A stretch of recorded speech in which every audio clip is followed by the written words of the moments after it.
دا په کومو زنانو یا په نارینو باندې دا اثرات وي. ګورئ دې اثراتو ته لږ غور کوئ، سوچ فکر چې د هغې بدن درد کوي، هغې له غوسه ورځي، اړی تنګ تنګ کېږي، دغه شان چې کوم دی اړه باندې اور بل وي، دغه شور پې بدې لګي. دا اثرات چې په چا وي، اکثر یې زنانه چې کوم دی دا کوپړی چې کوم دی سوځي او دا بدن ټول دردونه کوي، دا ټول اثرات وي. زما محترمو دا اثرات به د خپل بدن څنګه پاسئ؟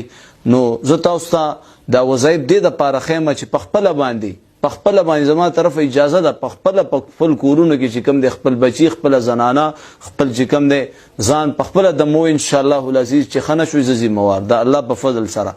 نو اول چې کوم دی وزل به درود شریف وای، چې کوم درود شریف تاسو له درځي، وزل به سورت فاتحه وای، وزل به سورت اخلاص وای، وزل به بیا اخره کې درود شریف وای، او هغه به چې کوم دی په اوبو باندې چوف کوي، او هغه اوبو باندې به داسې ځای کې غسل وکړي چې اوبه ګنده ځای ته لاړې نه شي. یعنې په یو خانک کې یا په یو غټ لوښي کې چې کوم دی اوبه راشي او اوبه په پاک ځای کې واړوئ چې ګنده ځای ته لاړې نه شي. انشاءالله العزیز یو ځل دوه ځل دې د عمل وکړي، دا بدن مې داسې سپک شي چې انشاءالله خوشحاله به شي، تر او تازه به شي.